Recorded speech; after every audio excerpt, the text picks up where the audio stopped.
All right, hey guys, Jason, we're back here and we are going to do a podcast today. I'm going to show you, I'm coming home from a wedding as I'm recording this, and I'm going to show you some footage that, some screenshots that I collected on the way out here between Georgia and South Carolina. I had to head up here to Aiken, South Carolina for a wedding, and so you're going to see some of that stuff play, but we are going to be talking today.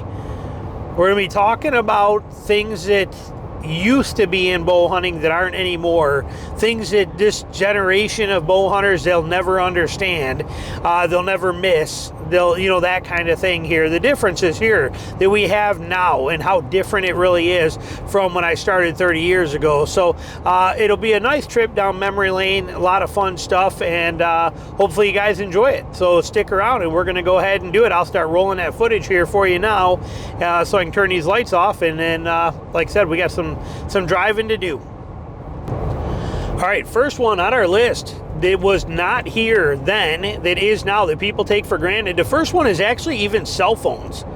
Okay, I know so many people that won't hunt areas that don't have cell service, and even until I left Michigan, where I was in northern Michigan, we didn't have cell service my entire life anywhere I hunted up there. But even up till 2 years ago when I left, there was zero cell service out there in the places I was hunting at. So it's never been a big deal for me, but I know a lot of people that's a huge one, not having it. And two of the WMAs I hunt have zero cell service on them even here. You just don't get any, none whatsoever.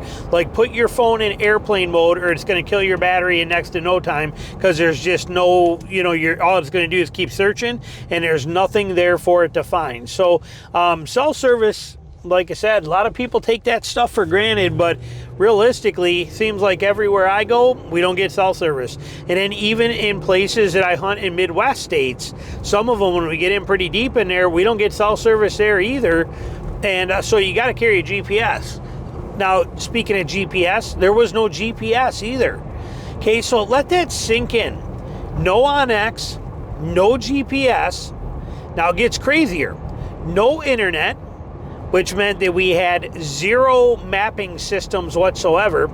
Now, what we did for maps then is we went to a map store and we bought copies of topo maps, and once in a while you were lucky to find an aerial photograph. But realistically, in order to get an aerial photo of the property you wanted to hunt, public or private, what you did is you paid a private airplane pilot that drives like Cessnas and these little smaller planes, Super Cubs, and these guys that have these little small airplanes.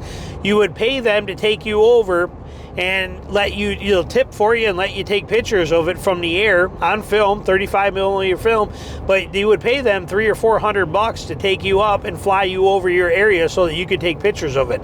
That's how you got an aerial photograph.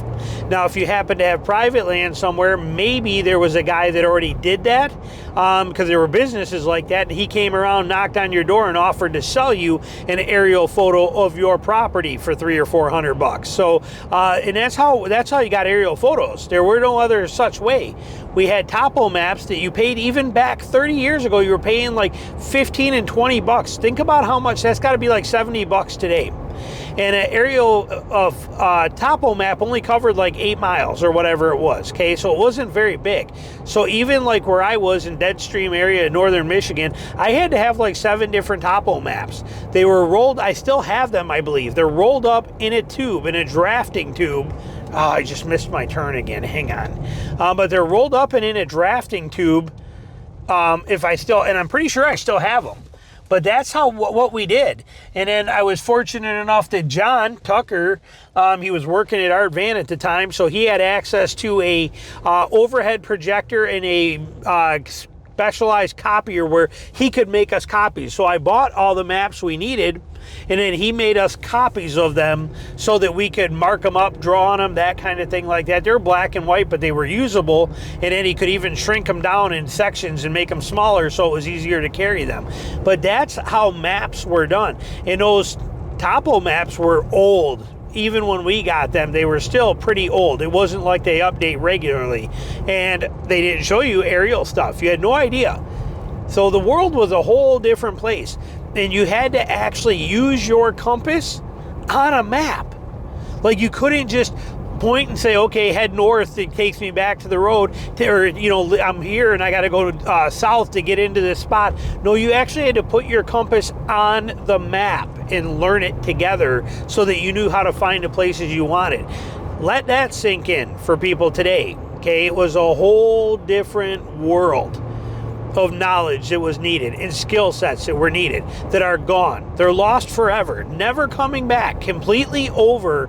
People today have no idea about anything other than the only thing they know about a compass is I'm walking in south, that means I come out north. Okay, they don't understand triangulation, they don't understand any of this stuff. None of that stuff matters. They only know baseline. And we got deer running right across the road. I knew this was going to be this way. It's back roads for 2.5 hours all the way home, and we are in the rut in a lot of places down here, getting ready to, and we got deer running like crazy. Thank God for these ditch lights. These ditch lights are the best thing I ever did, was buy these things. They have saved me so many times. But yeah, so no mapping systems at all, no navigation, things like that whatsoever. You didn't have the luxury of any of that kind of stuff. Even in a tree stand world, you guys think you got it rough today, or you think that, there's something there. Imagine the days of the old Baker tree stands, which were like pure death traps. Remember the original lock-ons, which were amazing, but then you also had things like you made your own steps by taking a 4x4, going to the store and buying a 4x4 post, and then cutting it on a 45-degree angle across it to make little wedge type steps that you drilled a hole in and put a rope through it that you could tie on.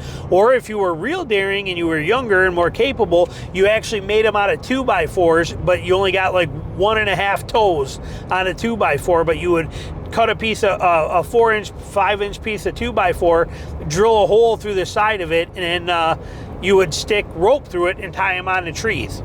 Or you would screw in steps, and you'd have to go back every year in the spring and back those steps out, otherwise the tree would suck them in and you could never get them back. Or you were doing like Warren Womack was with woodpecker drills and running leg bolts and things like that in there, and those worked fantastic too. They actually made, some of you guys might remember these, API sky steps.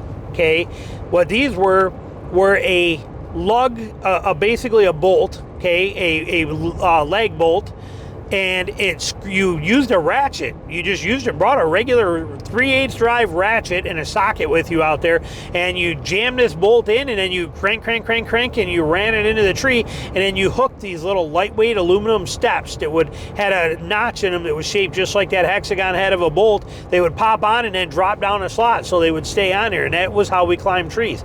Do you guys think you got it light now? Imagine how nice it was to carry 10 leg bolts.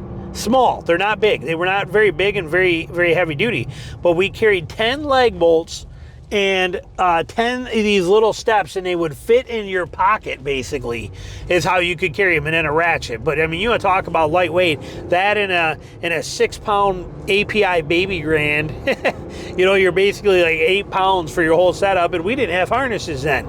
We didn't have harnesses. We were using that strap on safety belt where it went around your waist, and it had like a 6-inch section in the middle or 8-inch section in the middle, and then it strapped around a tree. That was what we had to use. Okay, times were different. Matter of fact, because that was so hard, what we started doing is we started sewing loops into that, like taking a piece of ratchet strap, wrapping it around the belt, putting a few stitches in to hold it, folding the loops over and making lineman belt loops, and then tying that on with a rope and a Prusik knot to make our own. Then we started realizing how dangerous those things were, so we started making our own harnesses out of them by putting them up around our chest. When we were told to start putting them around our chest, me and John were taking strapping we bought from REI, and we were making our own shoulder straps sewn into them to hold that thing up around your chest. I was much skinnier at the time, so I didn't have a belly to do it, to hold it there. So we were sewed straps in them to make it our own chest harness when we learned that they were too dangerous to wear around your waist. Okay, these are things that, like I said, the world has no idea. Satellite broadheads, how many of you guys remember those? Okay, satellite broadheads, thinnest broadheads I think ever made in history. They're like basically little razor blades all the way around the thing. And conical tip on them, but those were, this was the times. Things were different. Okay, your bows had zero wall. There was no hard wall to it. You could come and hit anchor. You had like 40%, 60% let off. I don't remember what it was, but when there was no hard wall that you hit. You could still keep cranking, pulling, bending things, rolling the cams back further. There was no hard anything to that. Times were different. Everything was so much different. We were shooting overdraw arrow systems because we wanted lighter, faster, meaner, quicker. Oh, times were so different. Now, we also did not have any education on how to hunt unless we knew somebody that could teach us, or we ordered VHS video cassettes, things like that, or whatever the case was. I don't even remember back in the day. But we had to order these things through a catalog. Remember, there was no internet. You waited. Now, traditional Bowhunter magazine came out in '89, and that was a brilliant thing. God, that was so amazing to be able to have that and see those resources and have phone numbers in places. And you had Bowhunter magazine and that kind of stuff. And that's how you found all this stuff. And that's how you learned to hunt, was through somebody you knew or through these magazines and things of that nature. You had North American Whitetails, I think it was, or what, I don't remember what it was, the brown books. You signed up for a subscription and you got these brown books that they would ship to you regularly, and they were like how to hunt deer. Mine are, I still have a couple of them, and they're like totally highlighted yellow, all that kind of stuff in them. It's like the people that are like, oh, the leeward side of the tree, the wind tunnel. This is nothing new. This stuff was in books that I was reading 30 years ago, telling us to do exactly that. Okay, so but that's what we had to go by. That's how we had to learn. What about a mag light? Anybody remember mag lights? 2 AA batteries, drop the things right in there, and you got like, I don't know, 4 lumens, and if you hit it too hard, the bulb broke, but that's okay because there was a spare bulb nested inside the cap on the back. Life was good. That was like the coolest thing, to have a spare bulb in the actual cap on the back. So that was pretty sweet to have that. Times again were different. $1 110s. These little 110s, and I think there was even the 120, I think was the smaller version of it, was called a 120. But people will never understand this stuff. Today, half the stuff in our pack, half the tree stands that are available today, and there are people in their saddles and their sticks don't even weigh as much as a mag light and a buck 110. Okay, times are changed. Everything is different now. What about coveralls? How many people remember camo coveralls? Tree bark camo coveralls. You could buy them for like dirt cheap, and it was the only camo you needed because it was like one whole set. It rode up your butt crack all the time, but it was like one full set right there. It's the only outfit you needed. You could bulk up and put whatever clothes you wanted under them, buy them a size bigger, and wear them over top of whatever you wanted to go hunting. I killed so many deer in tree bark coveralls. Okay, amazing stuff. What about crotch boards? How many people have ever actually made a crotch board? Read the article on how to do it in a magazine back in the 80s or in the 90s, and actually took the time to go make one and see if it would work. Okay, what is a crotch board? It was a board like a 2x6 or a 1x6 even, but it was most likely a 2x6 unless you were going lightweight, or 2x8 or 2x10. And what you would do is cut 2 V's, a V in each end. And then you would go out and you would find a split tree, a double trunk tree, and you would wedge this wherever it sits, whether it was at 6 feet, 8 feet, 10 feet, wherever it was, you would put this in the crotch of that tree so that it fit and wedged in between the 2 trunks. And then if you were smart, you actually tied it in too. You put some holes in each corner of those V's so that you could actually tie it in so that there was no chance of it falling down. But this wasn't to sit on. We didn't sit back then. This was for standing. This was something that you went and you stood on that crotch board all day long and you waited for deer to be there, but that gave you a way to hunt from a tree stand for cheap. Or the guys, remember these? Remember the guys that were taking muffler tubing? You could get exhaust pipe tubing. Hang on, which way do I got to go here? Which way are you telling me to go? There we go. You could get exhaust pipe tubing and you could have a muffler shop bend it into a C. You'd have them bended it, two of them side by side, have them bend them into a C shape, and then you would basically bolt a board on the top of it, and you would bolt a board on the bottom of it, a short board on the top, long board on the bottom, put a chain between the two just to be sure, and then you would strap that on a tree, and that would be your tree stand. Okay, we did all kinds of crazy things because we had to. That was how it was done. And when it came to hunting, we didn't have the luxury of the knowledge that we have now. People today, you're spoiled, and that's a good thing. It's not a bad thing at all. But our learning curve meant that we had to learn, and I do not regret it. I do miss it, and I'm glad I got to experience it. Because the one thing we learned for sure was that just because somebody said that something is a way to do it, might have worked. Again, remember, we got our information from articles and things like that, or from people we knew. Well, I knew nobody. Okay, I didn't get anybody. Like I said, the guy that actually helped me gut my first deer, I had to flag him down. I knew nobody. No one in my family hunted. I was 100% self-taught and had to figure it out on my own, which meant go find deer tracks and then follow deer tracks to figure out what deer were doing, why they were doing it, and learn it. I will never regret learning the way I did. Never once. Because when you learn how to fail in so many different ways, or let me rephrase that. When you learn so many different ways to fail, you learn which ones almost worked and how they might work later with a tweak.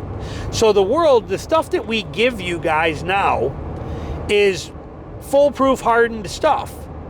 But you've heard me say, especially if you're in my Patreon, you've heard it many times where I say, you have to break from the norm and think outside of the box. Just because everybody tells you to do this means now that everybody is doing that the deer may not do that because everybody is doing it already. Don't be afraid to break the rules, to do the unthinkable. Well, we learned what those things were back in the day by peer pressure. We had no choice. We had to learn. So by doing so, we learned what almost worked and what could have, and how to tweak it enough to make it work for you. We also learned the hard, fast rules that we know now, but now everybody knows the hard, fast rules, which makes those little different one-offs way more valuable now than they ever were before, but because nobody knows them anymore. Nobody knows this stuff. They don't know how to do it because nobody has had to do it for the last decade. Okay, everybody is taught the same way to hunt and how to do the same things. Yet, like I said, we kind of smile a little bit when we get to tap into that bag of tricks that we have that were only given to us by sheer failure. By failure, forced failure, no other option. And it's pretty interesting when we use that stuff to our advantage. Back then, we actually carried with us every time we hunted. Every time we hunted, we carried not a first aid kit, which many people did. We did that too. But we actually had a survival kit. What that survival kit was, a spend the night in the woods kit. Okay, in case you got lost, being able to spend a night in the woods, and many of us had to use them. But it consisted of 2 of the space blankets, those emergency space blankets. It had a candle in it, most likely, because you weren't trusting the fact that your lighters and stuff were going to work, or you had cotton balls that were soaked in petroleum jelly or some kind of other fire starter in a little pill case with you, something that was going to be able to let you make fire and keep you warm and shelter and be in good shape, and usually some kind of a little snack or something in your pack, so that if you had to spend a night, because it didn't wait till daylight to find your way out, you could do it. The lights weren't good enough. They didn't have long enough battery life. It just wasn't acceptable, and sometimes you just needed it. We also carried a walk home bag in our truck. No cell service, no way to contact anybody, and everything was much more remote. So in our trucks, we carried a duffel bag in there that had winter clothes, more boots, more socks. We had everything we needed, and we had a way to be able to, hat, scarf, gloves, the whole deal, and be able to walk out back to civilization if we needed to. Okay, flashlights, extra batteries, the whole deal, everything in that little bag that was your get home. Or remember that we had blankets. Everybody had blankets in their car in case car broke down, or you're stuck in the woods. You had blankets to be able to survive out there to get you through until the times were there. It's what we had to do. It's the way things had to be done. How many remember carrying a lantern and having that lantern where you took tinfoil and put it on one half of that lantern so that it wouldn't reflect in your face, so you could use it for trailing deer?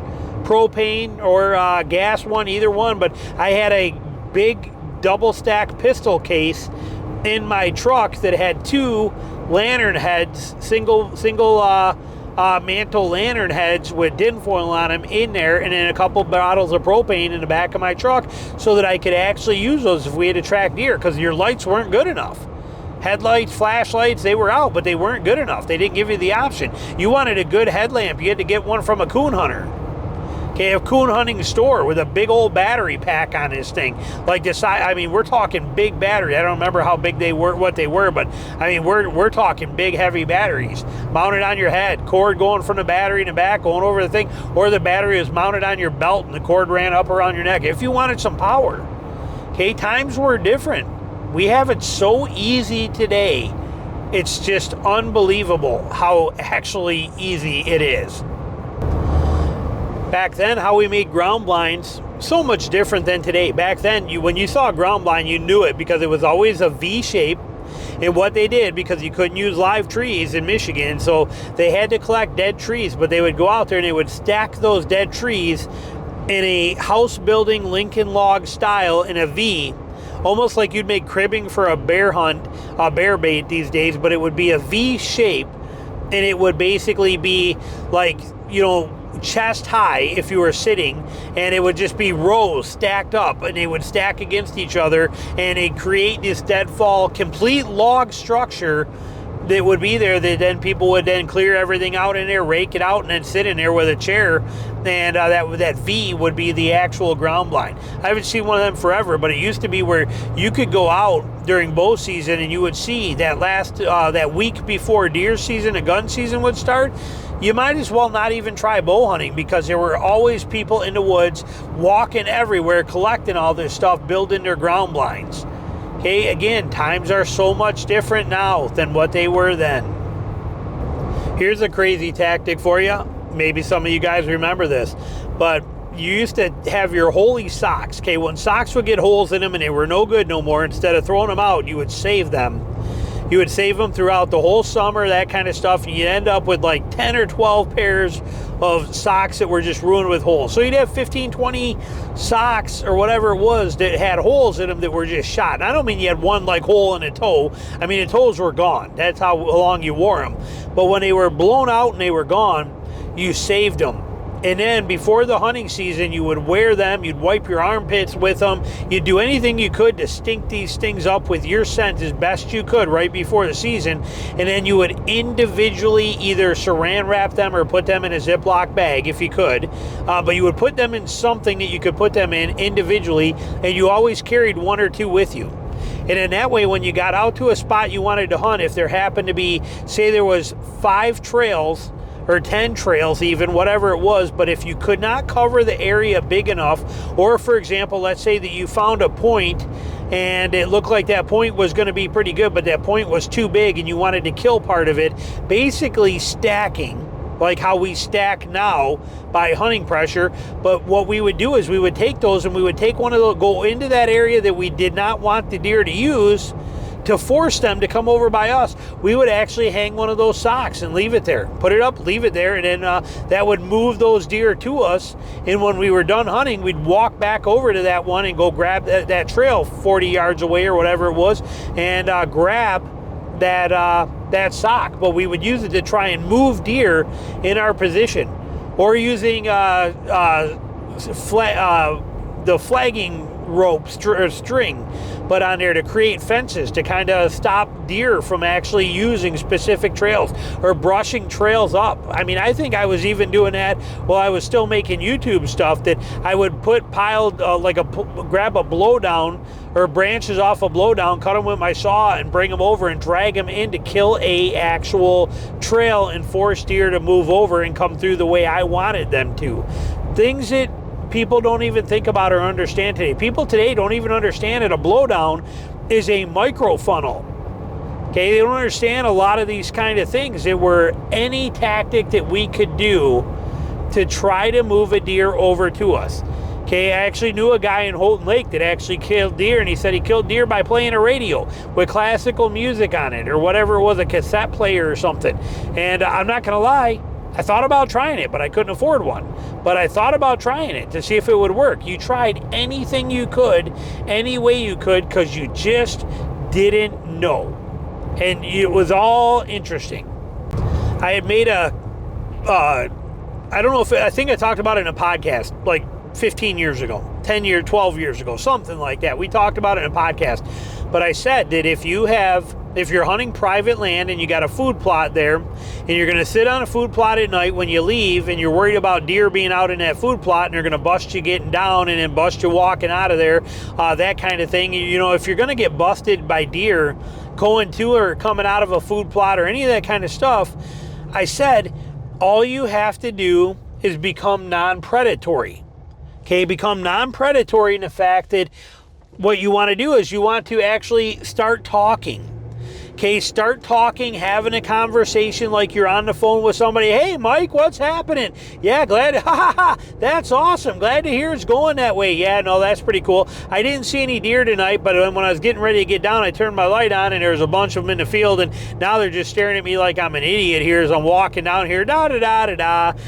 That, rather than try and sneak your way out. You can't sneak past deer. They see you, okay? You don't get that luxury. So if you can't sneak past them, then let them know you're there and be non-predatory about it, and they just think you're like a farmer or somebody doing stuff. They're going to get away from you. They're going to give you a 50-yard girth. They're going to pop out in the middle of the field. They're going to stand there and watch you. Rather than if you try to be sneaky and get out of there, they're going to bust you, snort at you, and leave and run off, and you don't see them again. How did I know this? Because I tried it. You got sick and tired of dealing with getting busted. So you had to come up with something. Again, we had to think outside of the box. There were no set rules. We didn't know what worked and what didn't. We were learning what worked and what didn't. And nothing was off the table. Try it all. And actually, that one, like I said, still works phenomenal today.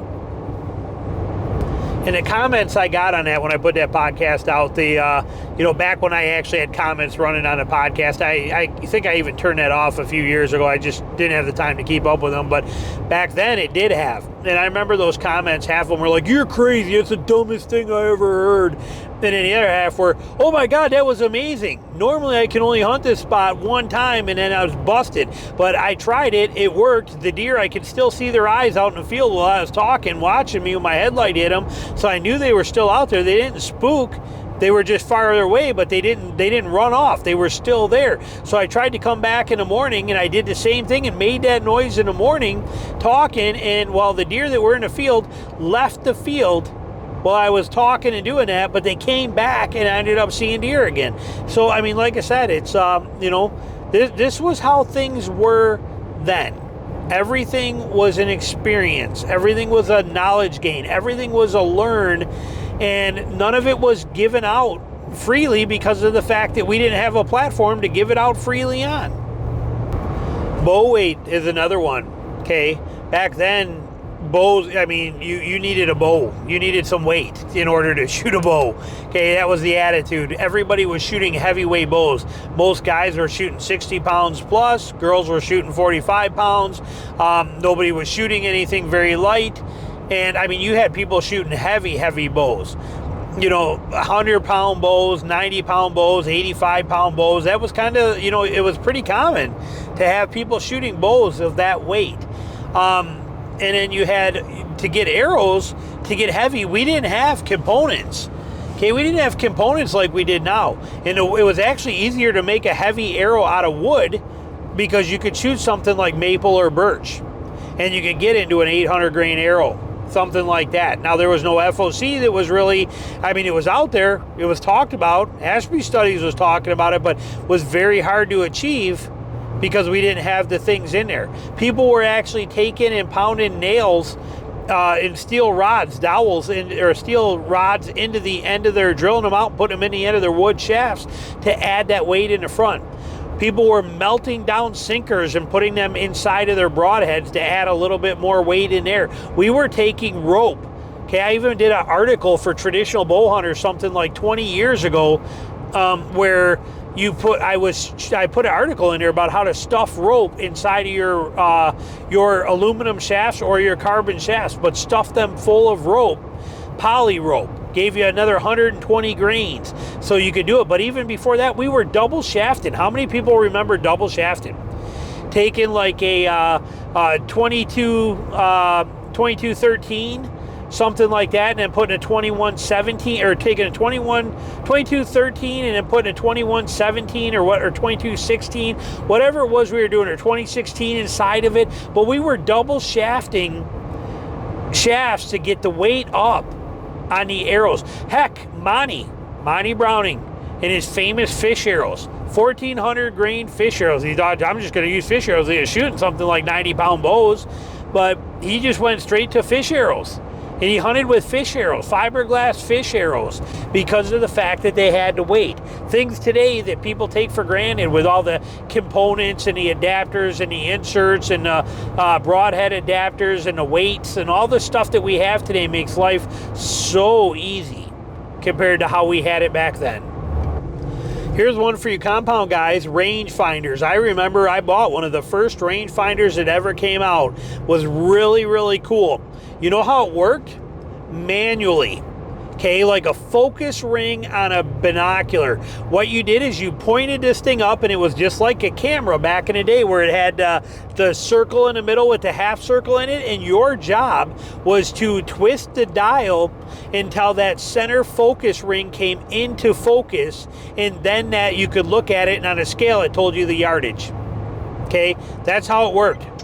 Pretty crazy times to think about how that stuff was. What about trail cameras? The first, before digital trail cameras were even available, now you could buy 35 millimeter ones, but they were exhausting. Do you know that I was buying old Vivitar?